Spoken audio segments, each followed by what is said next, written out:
que c'est moi qui t'ai formé, t'ai imposé les mains, et j'ai fait ta reconnaissance ministérielle, ça c'est ce que nous voyons. Mais, profondément, tu n'es pas le fils de celui qui t'a imposé les mains. C'est pourquoi les gens pouvaient dire, n'est-ce pas le fils de Joseph?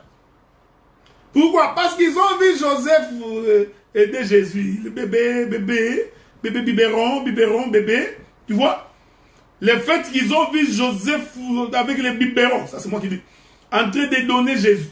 Ils ont conclu, certainement que c'est le fils de Joseph. Gloire soit rendue à Dieu. Parce que personne ne savait qu'il était le fils du Dieu très haut. C'est pourquoi nous avons toute une grande théorie déjà. Nous sommes mon père dans la foi, mon père à la foi, mon père spirituel. Non. Non. Ça, c'est mal comprendre l'écriture. Les Juifs ont murmuré, ils ont dit, n'est-ce pas le fils de Joseph? Mais en réalité, ce n'est frère. Même si tu m'écoutes, et même quand tu parles, on a l'impression que tu parles comme le docteur Adela. Même si c'est moi qui fais ta reconnaissance ministérielle et que je t'impose les mains, tu n'es pas mon fils. Est-ce que vous comprenez? J'avais ouvert une parenthèse pour faire, mais tu peux bien m'aimer, mais respecter parce que je suis ton prédicateur. Ce n'est pas mauvais. La Bible dit, ayez de la révérence pour vos conducteurs. Oui. Respectez ceux qui vous conduisent. Oui. Ça c'est vrai. Mais cela n'est pas une raison pour que je puisse me comporter à un roi télé. Donc montant sur toi, m'imposant sur tout autre point de vue. Ça, ce n'est pas comprendre l'écriture. Voilà pourquoi Joseph, Marie, tout en étant enceinte et portant un fils, le fils n'appartenait pas à Joseph. Donc nous comprenons que Joseph, c'est le ministère. Est-ce que vous comprenez? Joseph, c'est le ministère. Et Marie, c'est l'église. Et nous comprenons que le fils dans le ventre de Marie, c'est tout enfant de Dieu, manifesté dans l'église, qui est en réalité fille et fils de Dieu et non de Joseph. Avez-vous compris cela? Donc, Jésus nous fait comprendre que personne n'est monté au ciel si ce n'est que celui qui est descendu. Cette écriture célèbre le mariage avec Éphésiens chapitre 4. Je vais rentrer là-bas. Éphésiens chapitre 4. Éphésiens chapitre 4. Oui, frère, les choses de Dieu sont tellement... Elles sont simples pour les gens qui ont le Saint-Esprit. Ça devient compliqué pour celui qui n'a pas le Saint-Esprit. Éphésiens chapitre 4. Verset 8. Nous lisons. Personne n'est monté au ciel si ce n'est que celui qui est descendu du ciel. Donc, n'est monté au ciel que celui qui est descendu. Donc nous comprenons que c'est le Fils de l'homme qui est monté. C'est le Fils de l'homme qui est descendu. J'ai marié cette écriture avec Genèse. La vapeur qui s'élève de la terre et arrose la surface du sol. C'est la même écriture. Je vais ajouter un troisième témoin pour cimenter le mariage. Coller. Tu ne peux pas bouger. Inébranlable dans le mariage. Nous lisons. Éphésiens chapitre 4, verset 8. C'est pourquoi il est dit, étant monté à haut. Oh, j'aime ça. Donc nous comprenons, frère, que Noé n'était pas monté à haut. C'est pourquoi il est dit, étant monté à haut. Qui est monté à haut? Le Fils de l'homme. Il a amené des captifs et il a fait des dons aux hommes. J'aime le verset 9 et le verset 10. Hein? Ça me donne, tu vois, quand tu as trop faim et qu'on te présente là une bonne viande boucanée, hein, tu sens déjà, tu pavloves. Hein? Donc tu es déjà en train de pavlover.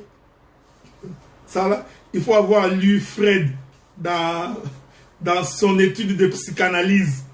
Hein? Donc, l'effet de Pavlové. Généralement, tu vois, quand on te met l'osé, hein, tu sens comme ça, Pavlové. C'est Fred qui a fait ces études-là avec les chiens. Bon, rentrons ici. Donc, l'écriture dit, verset 9. Or, qu'est-ce que signifie il est monté? Sinon qu'il est aussi descendu. Oh, mais j'aime ça, frère. Donc, pour Paul, monter veut dire descendre. Qu'est-ce que signifie il est monté? Sinon qu'il est aussi descendu dans les régions inférieures de la terre.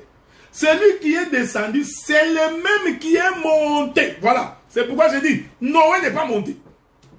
Parce que pour monter, il faut aussi descendre.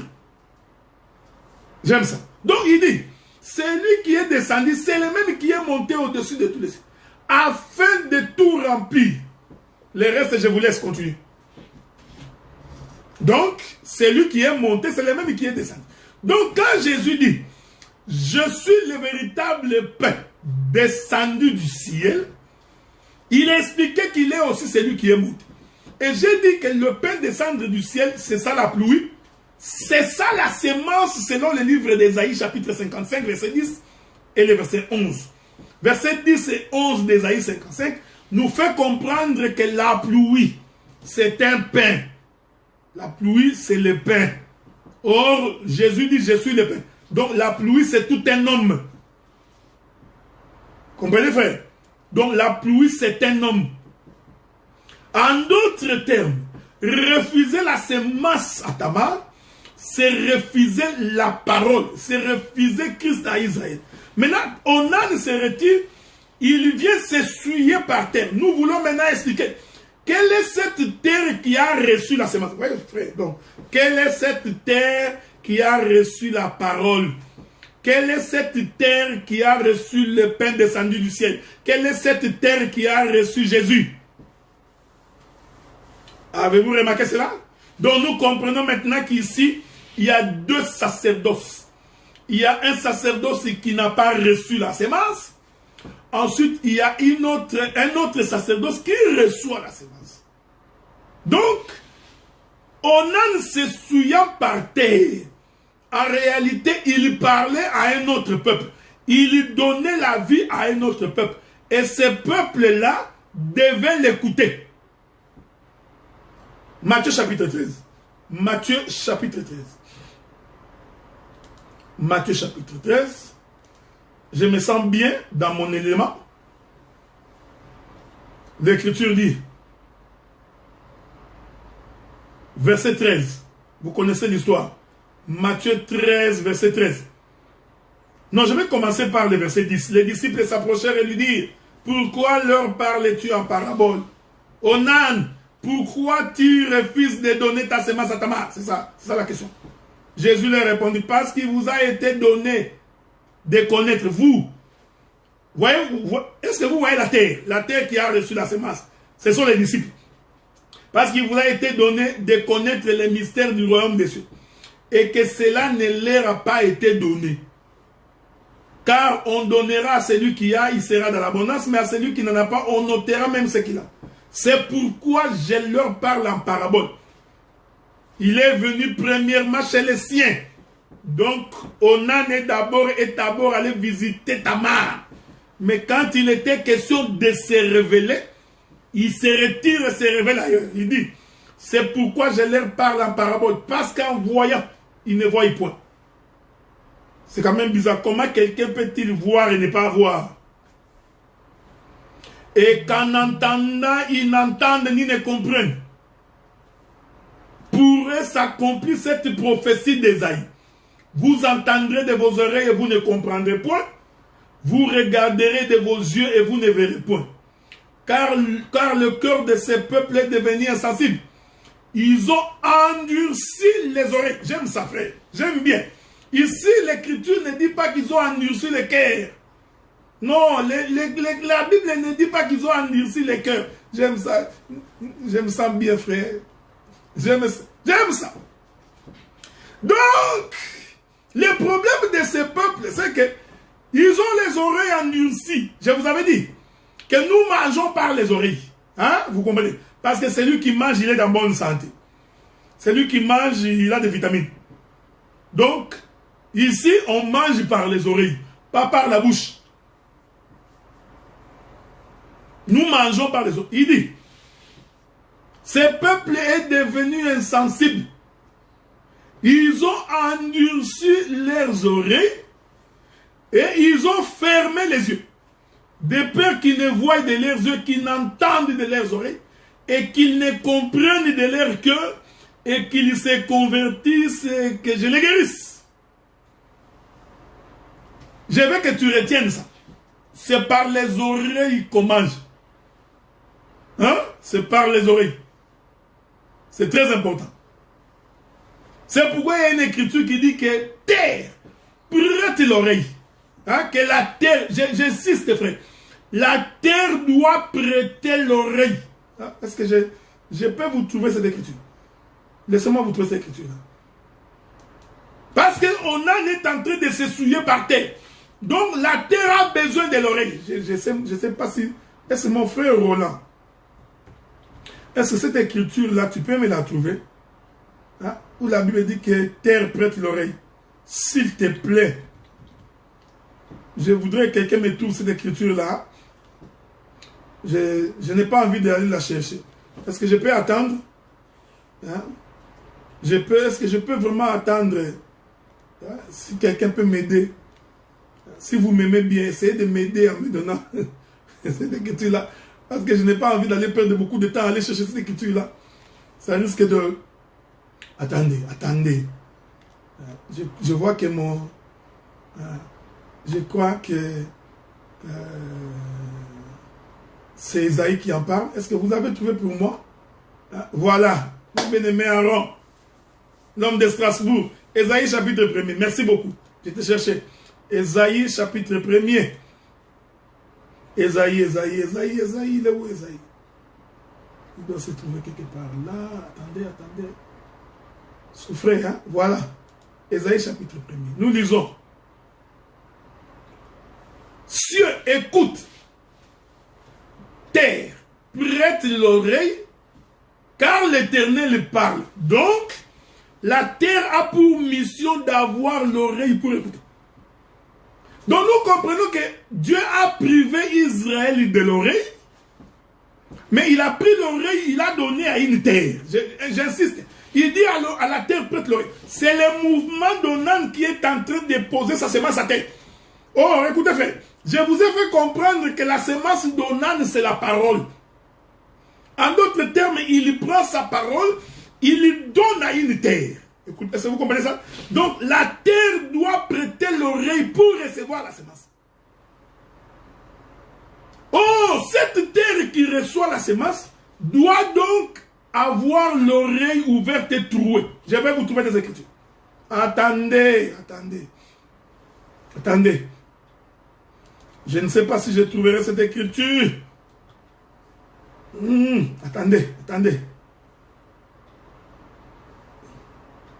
Souffrez. Il y a quelque chose de très intéressant que je suis en train de chercher, que le Seigneur a parlé. Attendez.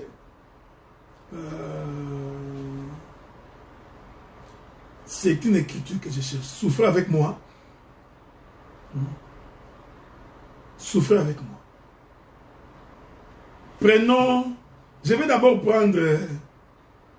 prenons d'abord Exode chapitre 33, verset 22. Exode, ici je m'excuse beaucoup, mais ma bien-aimée sœur Alice, j'espère que tu as tes parachutes, parce que je vais vraiment voler là. Hein? Je vais vraiment voler. J'espère que tu ne tomberas pas en cascade. Moïse fait la demande à Dieu. Il dit, Dieu, je voudrais voir ta face. Ok? C'est ça la prière de Moïse. C'est Moïse qui parlait avec Dieu. La Bible dit que Dieu dit de Moïse, s'il y aura un prophète parmi vous, c'est par des visions, par des songes que je lui parlerai. Mais mon serviteur Moïse, je parle avec lui comme on parle avec un ami, face à face.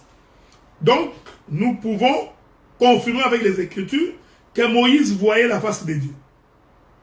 Mais étonnamment, Moïse va encore faire une prière. Il dit, Dieu, je voudrais voir ta face. Je veux que vous me suiviez attentivement. Alors, regardez la réponse de Dieu. Exode chapitre 33. La Bible dit, j'ai lu, l'Éternel, je suis dans le verset 21. Non, commençons par le verset 20. L'Éternel dit, tu ne pourras pas voir ma face, car l'homme ne peut me voir et vivre. L'Éternel dit, voici un lieu près de moi. J'aime ça. Tu te tiendras sur les rochers. Quand ma gloire passera, je te mettrai dans un creux du rocher et je te couvrirai de ma main jusqu'à ce que j'ai passé. Dieu dit, pour que tu sois capable de voir ma face, il faut que je fasse un creux dans un rocher. En d'autres termes, il faut que je trouve. J'insiste. J'insiste vraiment. Donc, il faut que je fasse un trou dans un rocher. Et que je te prenne toi, que je te mette là. Pour te permettre de voir ma face. Mais, je prendrai aussi ma main, je te couvrirai. Je vous avais dit ça, frère. Donc, Moïse, pour voir la main, pour voir Dieu, il a besoin d'être dans un trou. Parce que les creux, c'est un trou. Il faut frapper les rochers. Une fois à l'intérieur, faudrait-il encore que la main de l'Éternel puisse le couvrir. Et nous disons, cette main de l'Éternel, c'est le ministère. Voyez-vous, hein? Donc, ici, Dieu fait deux mouvements. Il fait le premier mouvement, il dit, un homme ne peut pas me voir et vivre. Donc, il refuse que l'homme puisse le voir. L'homme auprès de qui Dieu refuse qu'il puisse le voir, c'est Israël. Parce que Dieu n'a pas donné sa face à Israël. Il ne s'est pas révélé à Israël. Voyez-vous, frère? Parce qu'il savait que si Israël le voit comme ça, Israël va mourir. Donc, Dieu s'est réservé de ne pas donner sa face à Israël. Mais il dit à Moïse, toi, je vais te mettre dans un creux du rocher. Donc, pour avoir le creux du rocher, il faut frapper le rocher. Voilà. Ici, le Seigneur annonce la mort du Seigneur Jésus-Christ. La Bible dit, c'est lui, les rochers, qui faisait boire de l'eau en Israël pendant le pèlerinage. Avez-vous remarqué ça? Donc, mais ces rochers-là doivent être troués. Il faut qu'il y ait un creux. Donc, qui va nous permettre de nous asseoir. Remarquez ces choses. Donc, et ici, Moïse qui rentre dans le creux du rocher, automatiquement, il change de position. Il devient donc l'église. Parce que c'est dans la mort et dans la résurrection de Jésus que l'église existe. Je voudrais encore trouver, si le Seigneur peut le permettre, trouver une autre écriture. C'est très important. Espérons que je vais trouver cette écriture-là. Je ne l'ai pas encore trouvée. Maintenant, si on peut me trouver l'écriture où le Seigneur dit, tu ne mangeras pas la viande avec son sang. Hein? Bien aimé, je cherche encore une autre écriture. J'ai besoin de votre soutien. Hein? Je ne suis pas capable de trouver tout par moi-même, honnêtement là. Parce que je vous ai toujours dit que moi, je ne suis pas le genre de prédicateur. Je ne suis pas le genre du prédicateur. J'aime ça, j'adore ça quand j'ai la révélation comme ça. Je ne suis pas le genre de prédicateur qui prépare les papiers à écrire. Hein? Attendez. Quelque chose me vient à l'esprit. Qu'est-ce qui est écrit là? La Bible dit, attendez. Prenons d'abord le livre de Genèse. Genèse chapitre 4. J'aime ça. En attendant que vous me trouviez cette écriture-là, Edmond me donne 1 Corinthiens. Oh, mais vous me donnez beaucoup de versets comme ça, je suis perdu. Attendez. Edmond me donne 1 Corinthiens chapitre... chapitre quoi? 1 Corinthiens... Mais bien aimé, soyez quand même gentils. Ce n'est pas parce que l'abondance n'est bien nuit jamais que vous m'envoyez du coup beaucoup de versets où je suis perdu. Hein? Attendez. Bon, attendez d'abord que j'écrive ça, parce qu'il y en a beaucoup. Mais c'est pas vrai. Bon, donnez-moi quand même le temps d'y répliquer. Deutéronome 12, 16, 23. Bon, on va d'abord prendre ça. Deutéronome 12, quelqu'un a donné 16, l'autre 33. Guy Giston me donne... qu'est-ce que Guy Giston me donne quoi? Il me donne Romains. Romains 14, 21. On va lire ça après. Voulez-vous me répéter l'écriture de... Parce que je la vois plus. L'écriture d'Edmond. Edmond, c'était quoi? 1 Corinthien quoi? Donnez-moi encore cette écriture-là. C'est très important parce que je suis en train d'avancer. Donc... hein? Donc, la Bible dit qu'on te mesurera avec la même balance que tu mesures les autres. Donc, moi, je vous me donnez beaucoup de versets comme ça, je suis troublé moi-même. Donc, bon, Edmond, j'ai perdu ton verset. Je crois que c'était 1 Corinthien. Donc, mais ma soeur restait ça.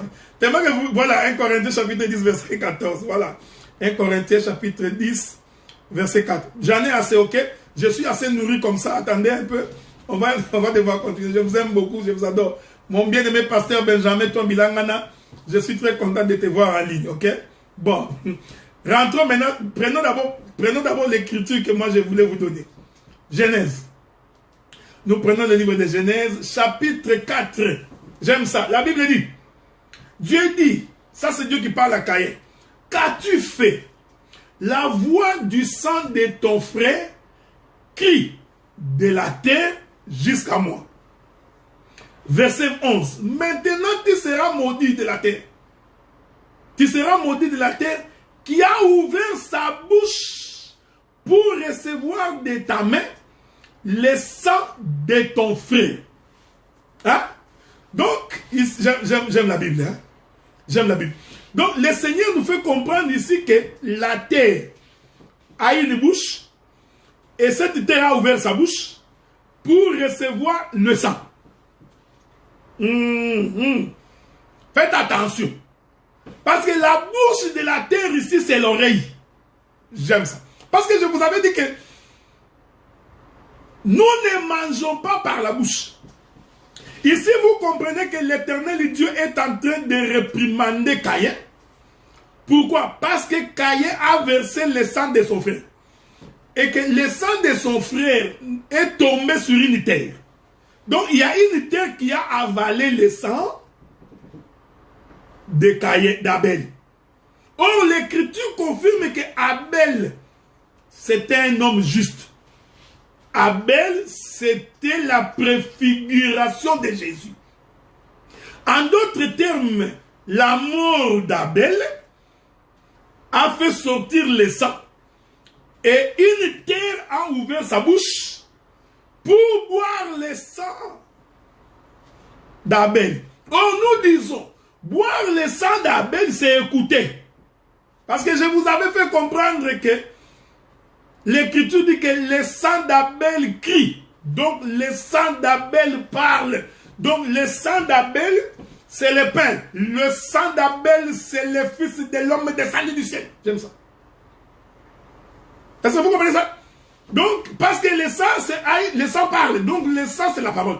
Donc, il y a une terre. Boire le sang veut dire écouter. Donc, ici, nous comprenons le mouvement d'Onan qui se suit par terre. En d'autres termes, la terre reçoit le sang. J'aime ça. Parce que la semence de l'homme est le sang. Maintenant, souffrez. Vous m'avez tellement donné beaucoup de nourriture à manger. Beaucoup de nourriture. Hein? Beaucoup de nourriture. J'aime ça, j'adore ça. J'espère que ma bien-aimée sœur Alice n'est pas perdue. Lisons d'abord quelques versets que vous m'avez donnés. Ça va nous permettre de bien avancer. Prenons.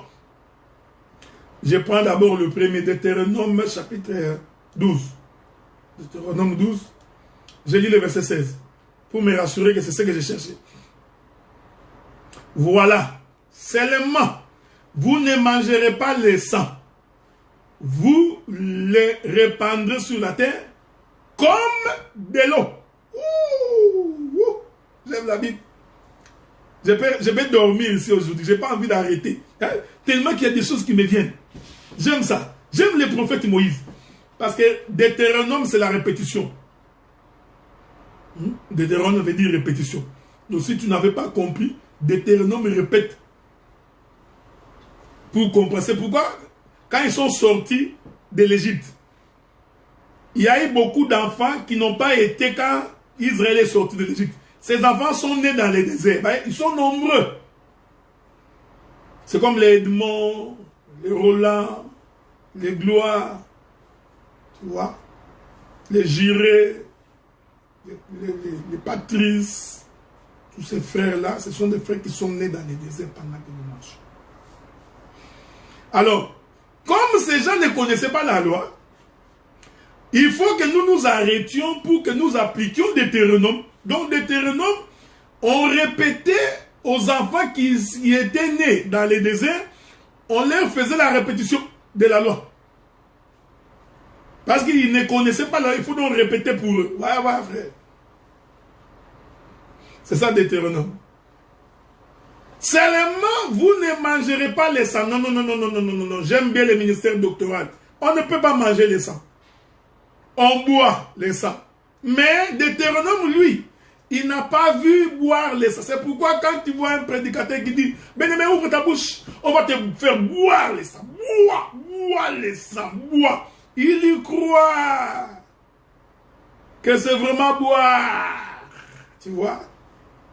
Oh, que tu bois les sangs. Je me souviens quand j'étais encore à l'université, il y avait une amie qui disait vas-y, as-tu déjà bu les médicaments? Alors tu dis non, bu alors. Non. Nous ne venons pas ici pour boire. Non. Il va avoir mal dans la bouche pour rien.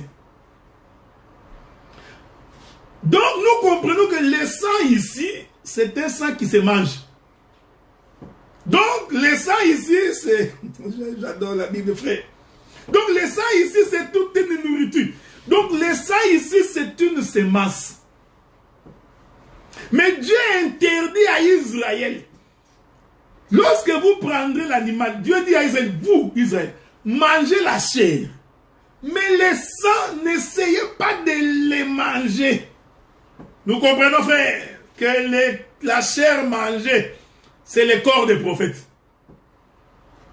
Vous avez remarqué ça? Donc Israël, quand il prenait l'animal, il mangeait la chair. Mais le sang, il ne touchait pas. Or, la vie se trouve dans le sang.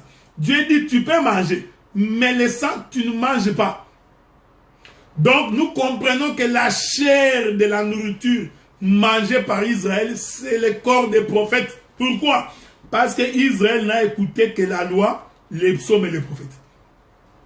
Israël a écouté Moïse, il a écouté les Jérémie, il a écouté les Néhémie, les Habakkuk. C'est le corps du sacrifice.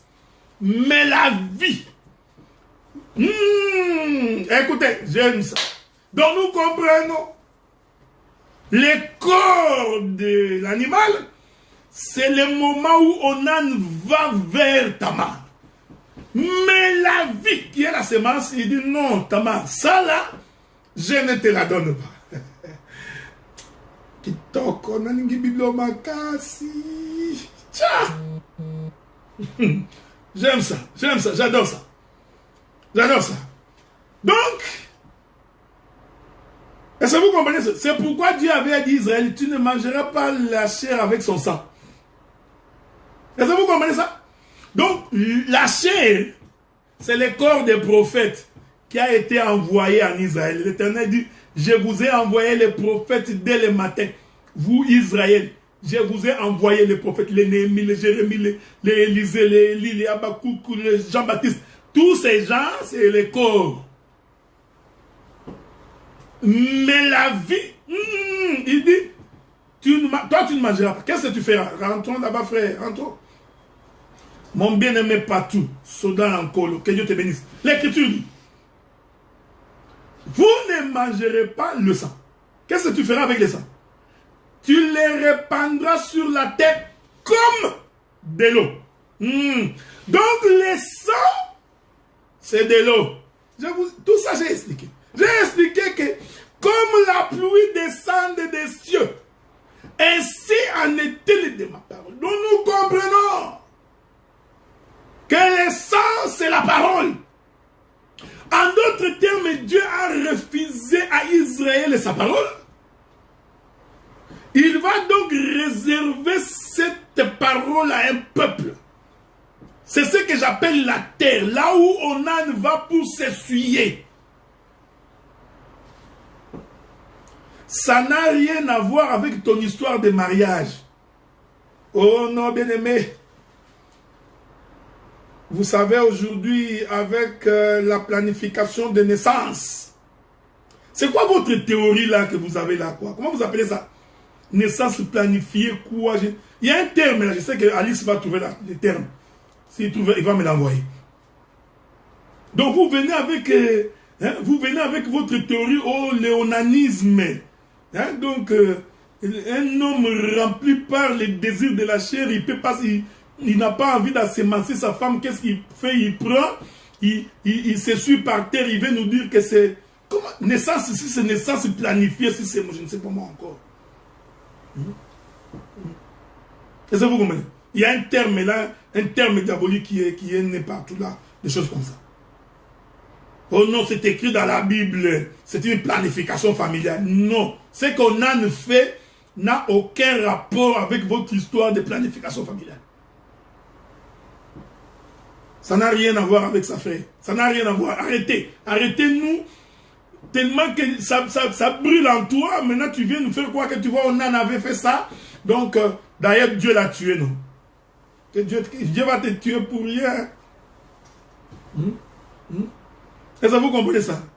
Donc, j'aime ça, j'adore ça. Il est bon. L'Éternel est Dieu.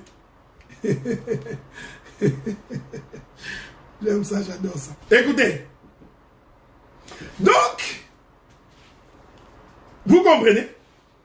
Donc, on a qui se suit, il explique une autre terre. Et je suis en train de dire que la terre qui a ouvert sa bouche pour recevoir le sang d'Abel, c'est l'église. Voyez-vous? Donc, Israël, la maison d'Israël qui est Caïn, l'a rejeté. Maintenant, le sang versé est tombé sur une terre. Et cette terre a ouvert sa bouche. Et je vais t'expliquer que la bouche, c'est l'oreille pour la terre. Avez-vous remarqué ça? Bon, je vais lire toutes les écritures pour éviter qu'il y ait des jaloux parmi vous. Parce qu'il y a un moment où vous avez voulu tuer Roland. C'était tout le temps Roland, Roland.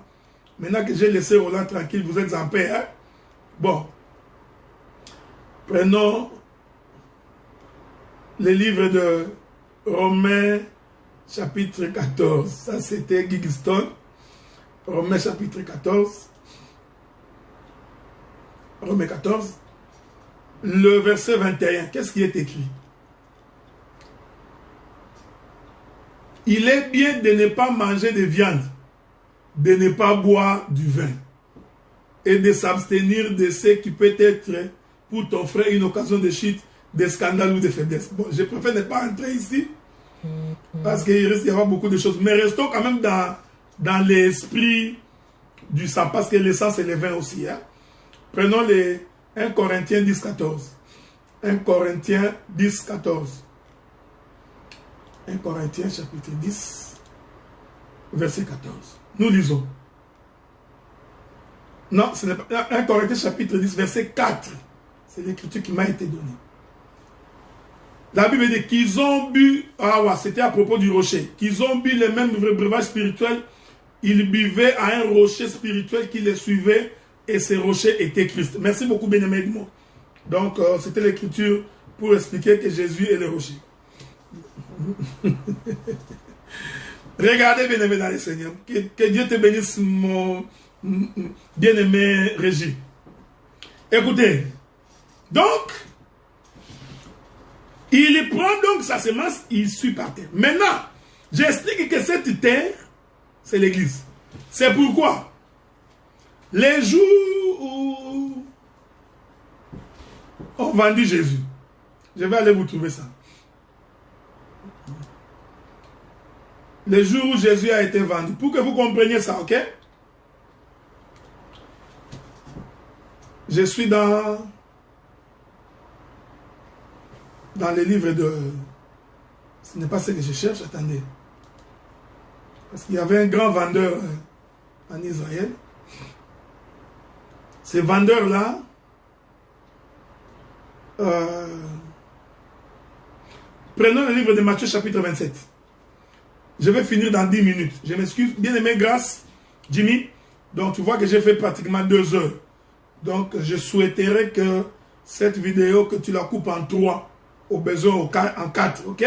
Je m'excuse, mais ce n'est pas de ma faute. Il y a tellement de choses qui me viennent à l'esprit. Matthieu chapitre 27. Je vous avais fait la promesse que je parlerai beaucoup aujourd'hui. Alors, Judas, qui l'avait livré, voyant qu'il était condamné, se repentit et rapporta les 30 pièces d'argent aux principaux sacrificateurs et aux anciens. En disant, j'ai péché en livrant le sang innocent. J'ai toujours aimé la manière dont la Bible explique les choses. Donc, Judas comprend que vendre Jésus, c'est en fait l'égorger. Donc, lui, il a vu le sang. Donc, Judas n'a pas vu un homme, il dit, j'ai péché en livrant le sang innocent. J'insiste, parce que le sang, c'est ça au âne qui se suit par terre. Ils répondirent, qu'importe, cela te regarde. Judas jeta le pièce d'argent dans les temples, se retira et alla se pendre. Donc, parce que les 30 pièces d'argent, c'était le sang qui était dans une coupe. Les principaux sacrificateurs les ramassaient et dirent, il n'est pas permis de les mettre dans les trésors sacrés, puisque c'est le prix du sang. Et après avoir délibéré, j'aime ça. Je ne sais pas qu'est-ce qu'ils se sont dit. Mais vous savez, comme ministre, je sais ce que signifie qu'après avoir délibéré. C'est-à-dire qu'ils ont examiné les Écritures. Hein? Parce que les principaux sacrificateurs ne délibèrent pas en l'air. Ils vérifient. Après avoir délibéré, ils achetèrent avec cet argent un champ. Oh, ils ont acheté une terre. Donc, le prix de la vente de ces dons va donc permettre d'acheter une portion de terre. La Bible dit que c'est le champ du potier. J'en parlerai le samedi prochain. Quand Dieu s'identifie au potier, en d'autres termes, il s'est choisi une portion de terre qu'on appelle le champ du potier. J'aime cette écriture. Pour la sépulture des étrangers. Ah, donc les champs qu'on a achetés, c'était tout un tombeau. Est-ce que vous me suivez? Oh, les tombeaux, c'est un trou. J'aime ça. Donc, les tombeaux, c'est un puits. Est-ce que vous vous souvenez de ce que je vous avais dit? Donc, les 100 versets. Donc, la terre ouvre la bouche. Je suis dans Genèse. La terre ouvre sa bouche pour recevoir le sang d'Abel. Donc, c'est un trou. C'est un tombeau qui reçoit le sang d'Abel. C'est pourquoi l'Écriture dit qu'il est descendu dans les régions inférieures de la terre, c'est-à-dire dans un trou. Et l'Écriture de continuer. C'est pourquoi ce champ est appelé champ du sang jusqu'à ces jours. Jusqu'aujourd'hui, ce champ est appelé le champ du sang. En d'autres termes, il y a tout un territoire qui est un tombeau pour les étrangers. Et c'est là-bas que se trouve le sang. Je vous réserve la suite. Et nous disons, c'est là que je vais conclure, que La terre qui reçoit les chants, reçoit par l'oreille. Prenons le témoin des Écritures afin de permettre un bon atterrissage. Okay. Pour que tu ne fasses pas un crash, nous allons donc te permettre de trouver une belle écriture.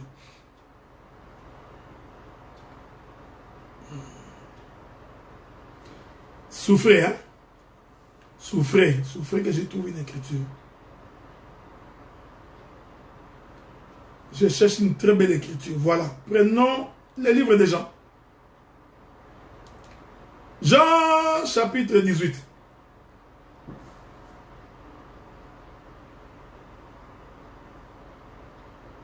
Non, ce n'est pas ce que je cherche. Non, je voudrais remonter un peu plus haut. Écoutez, hein, souffrez. Hein. Je voudrais vous trouver la bonne écriture. La bonne écriture.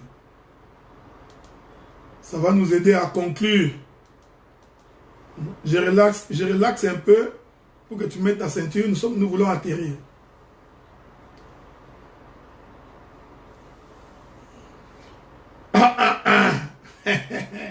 Jean chapitre 18. J'étais pas loin, c'était toujours là. Jean chapitre 18. Nous allons lire.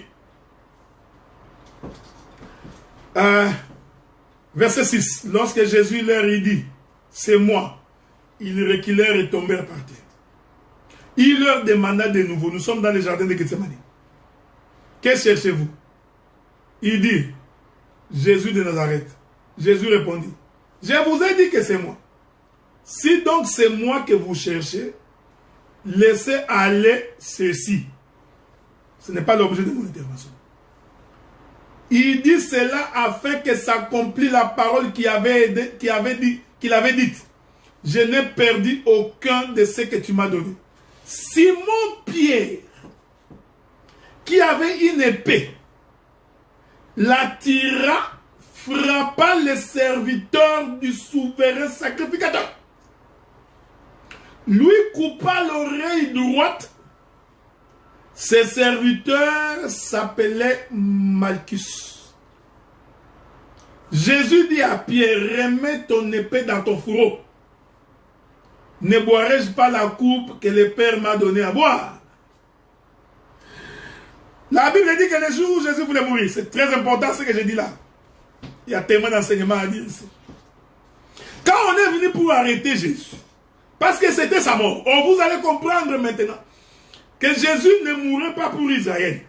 Prophétiquement, Jésus mourrait pour les nations. C'est-à-dire, Jésus mourrait pour une autre terre.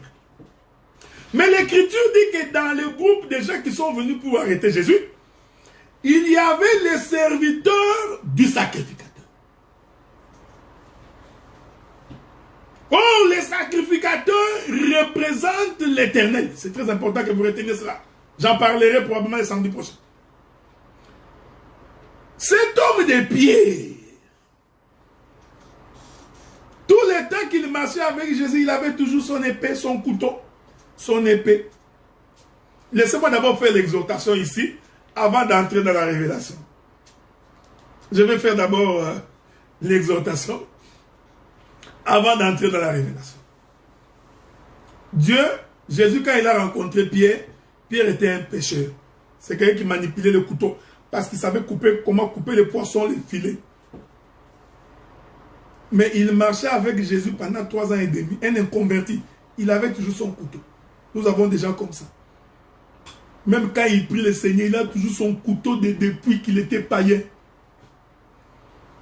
Lui, quand il veut t'insulter, il ne regarde pas. Il oublie même qu'il prie le Seigneur. Tu vois? Un type qui se promène avec son couteau. Mais il est toujours à côté de Jésus.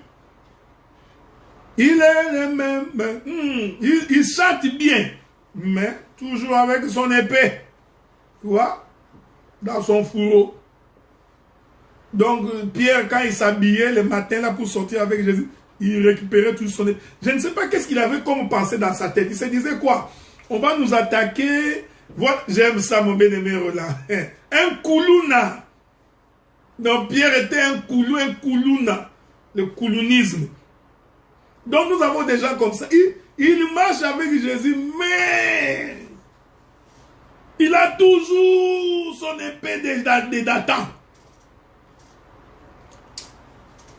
Frère, je te dis que il y a des fois quand je suis en colère, moi j'ai des colères, je ne comprends pas cette colère-là. Ouais, il a toujours son couteau.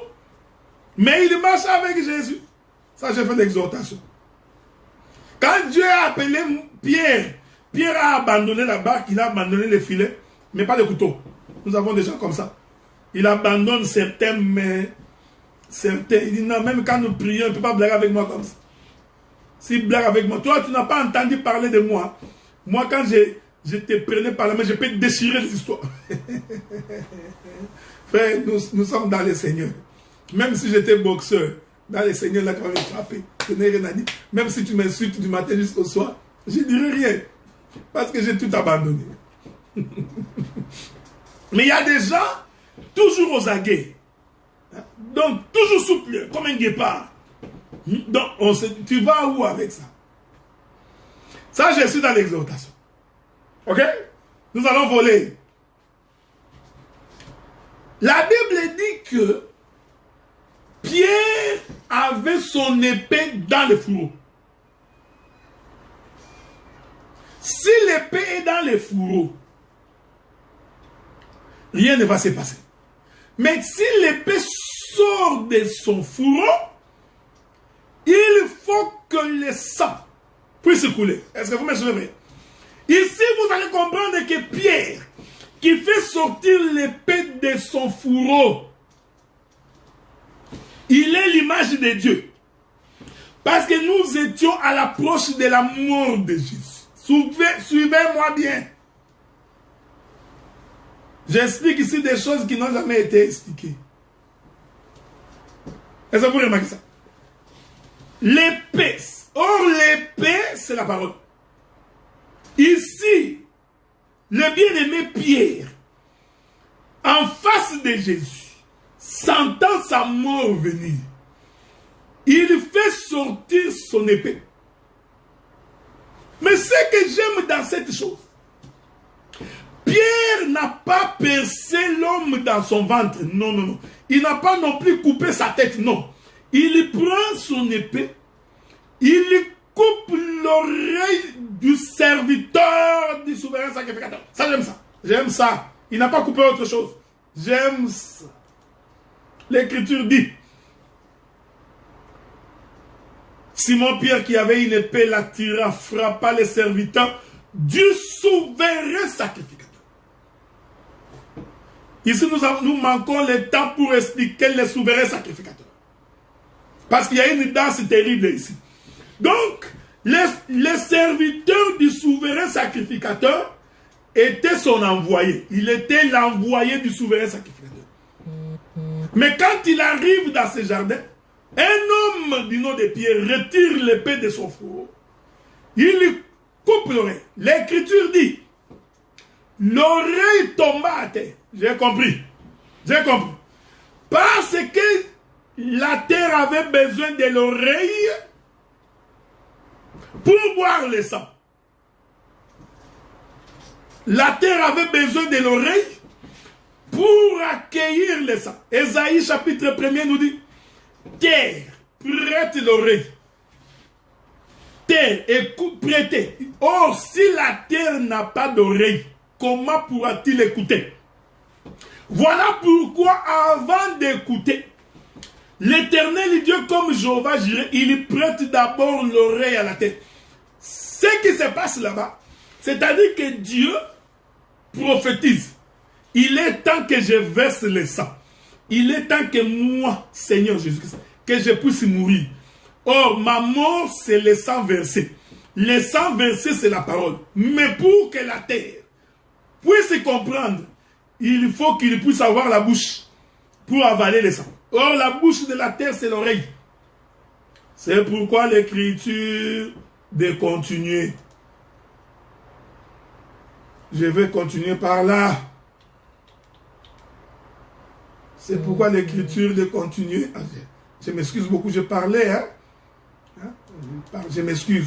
Vraiment, je m'excuse beaucoup. L'Écriture dit, Luc chapitre 24, verset 44. Luc chapitre 22, verset 44. On va finir par là, ok? Je vous demande déjà pardon. Parce que j'ai pris beaucoup de votre temps, ok? Ça valait la peine. Parce qu'on a encore beaucoup de choses. Je n'ai même pas touché Sheila. Tu vois? J'avais l'intention de toucher Sheila. Mais je n'ai pas touché Sheila. Sheila va être au rendez-vous le samedi prochain. La Bible dit, Luc 22, verset 44. Étant en agonie, c'est-à-dire étant mourant,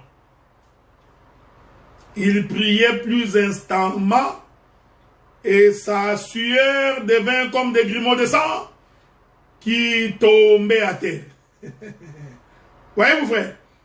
Donc, quand Jésus mourait, sa sueur, donc de l'eau, devient comme le sang et il tombe à terre. C'est Onan qui s'essuie à terre. Est-ce que vous comprenez ça? Parce que la sémence, c'est le sang. Dans cette petite cellule de la sémence de l'homme, il y a la vie. C'est pourquoi l'homme est porteur de la vie. Or, la vie se trouve dans le sang. Donc, nous comprenons, c'est Jésus agonissant qui transpire dans la sueur, devint comme les grumeaux de sang. En réalité, c'était l'animal qu'on égorgeait. Égorger les corps, la chair reste pour Israël, le sang est pour les peuples, la terre qui est en train de recevoir. Bien-aimés dans le Seigneur, ça a toujours été pour moi un privilège de partager avec vous la parole du Seigneur. Je voudrais honnêtement vous remercier de vous être connecté. Je vous ai retenu pendant plus de 2 heures. J'ai pris que le Créateur des choses visibles et invisibles, qui vous garde, qui garde vos demeures, vos maisons, vos enfants, tous vos projets, et qu'il se souvienne de vous.